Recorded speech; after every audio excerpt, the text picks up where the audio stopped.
పాపం మా మమ్మీ పెళ్లి కాకముందు అయితే ఎంత మంది వచ్చి లేపినా కూడా లేవకపోవు అస్సలు. పెళ్ళైనాక మా డాడీ లేపినా కూడా లేవకపోవు. ఇప్పుడు చూడు నేను వచ్చినాక కనీసం నైట్ ప్రశాంతంగా ఒక గంట కూడా నిద్రపోతలేదు.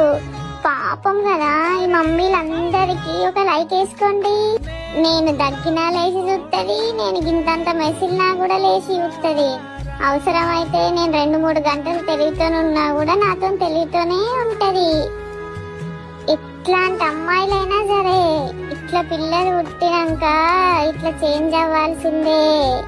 కానీ పాపం అనిపిస్తుంది ఒక్కొక్కసారి మా మమ్మీని చూస్తే. మీరు కూడా మీ మమ్మీలను గోసవుచ్చుకోకండి. నేనైతే అస్సలు గోసవుచ్చుకోను.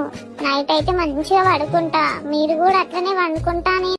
పాపం మా మమ్మీ పెళ్లి కాకముందు అయితే ఎంత మంది వచ్చి లేపినా కూడా లేవకపోవు అస్సలు. పెళ్ళైనాక మా డాడీ లేపినా